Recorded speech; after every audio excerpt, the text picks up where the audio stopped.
In Karachi, there was a well-known area called Gulshan-e-Maymar.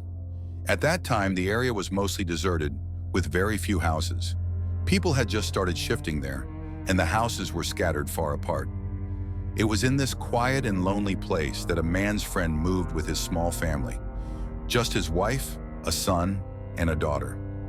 After moving in, their relatives visited them, including the children's maternal aunt and uncle. As families usually gather and children play together, the kids went outside to ride their bicycles. They pedaled along the road near their house, eventually reaching a roundabout that connected to another road. A group of young children gathered there, playing and enjoying themselves. Among them was the family's 12 or 13-year-old son. As he cycled around the roundabout, his eyes fell on an animal's severed head lying on the road. It was fresh, with blood still dripping from it, as if it had just been discarded. The sight was similar to what people often see during Eid al-Adha, when animal remains are thrown away. The boy, finding it amusing, picked up the severed head and started chasing other children, trying to scare them. The children screamed and ran away in fear. Hearing the commotion, the adults rushed outside to see what was happening. When they saw the boy holding the animal's head, they scolded him. The boy's parents gently explained that such things should never be picked up from the road.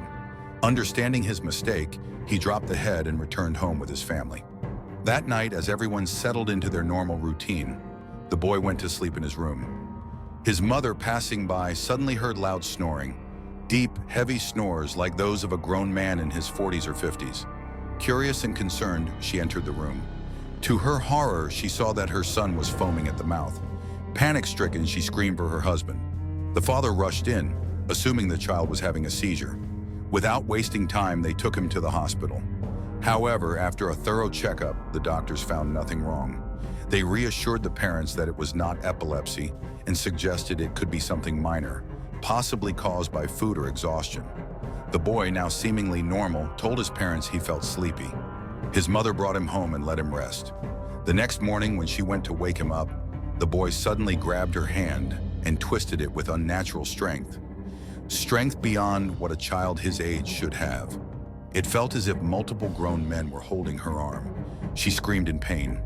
Hearing her cries, the entire family rushed into the room. His father tried to pry the boy's fingers away, but the child's grip was unyielding. As they struggled, the boy began laughing eerily and speaking in a strange language. He cursed his parents aggressively and acted violently, especially toward his younger sister. When he hit her, she bled instantly, as if he had the strength of an adult man. The entire household was terrified. It became clear to them that this was not a medical issue, but something supernatural. In desperation, they called the local mosque's imam. When the imam arrived, the boy became even more aggressive. He thrashed violently, speaking incoherently in an unknown language while laughing menacingly. The imam began reciting prayers and verses from the Quran. Slowly, the boy calmed down, but his personality was no longer the same. Something about him felt different, and his family sensed that whatever had possessed him was still lingering. Every time the call to prayer, azan, was heard, he would become furious and start speaking in an incomprehensible tongue.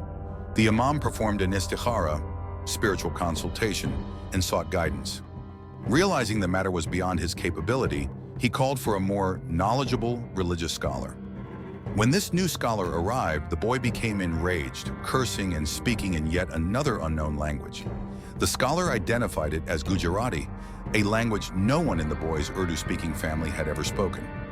Shocked and worried, the family listened as the scholar tried to communicate with the entity possessing the child. Through prayer and spiritual practices, he managed to make contact with the JIN inhabiting the boy's body. The entity resisted, refusing to leave. It claimed that it had been sent for a purpose, and unless that purpose was fulfilled, it would not go away. The scholar warned the family that such entities do not leave easily. They either take a life or cause severe harm before they depart.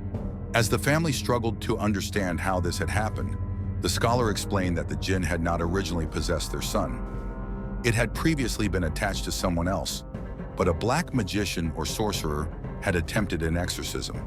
However, instead of successfully banishing the JIN, the magician had transferred it into an object, a fresh, severed animal head, its blood and bones used in a dark ritual. This cursed object had then been discarded in a deserted place, waiting for an unfortunate person to touch it. The moment the boy picked it up, the jinn transferred into him, leaving its previous host. The scholar warned that similar cursed objects, such as black lentils or raw meat, are often found in graveyards and deserted areas, used in dark rituals. Anyone who steps over them or picks them up can become afflicted. The family was devastated, knowing their son was now the victim of something beyond their control. The scholar informed them that the possessing jinn was an ifrit, one of the most powerful and malevolent types of jinn. He explained that curing the child would not be easy. The exorcism process was long and intense, lasting nearly 2 months. During that period, the boy had no memory of what happened to him. At one point, he fell into a deep sleep that lasted for an entire week. The parents endured immense emotional pain, watching their child suffer without understanding how to help him. The scholar continued his prayers and healing rituals, eventually succeeding in freeing the child from the entity. When the boy finally regained his senses, he remembered nothing of the past 2 months. To ensure his full recovery, the scholar insisted that he be brought to the madrasa, Islamic school, every day for Quranic recitations. Only through constant prayer and spiritual cleansing could they ensure that the jinn did not return. After several more weeks of careful treatment, the child was declared free of the entity.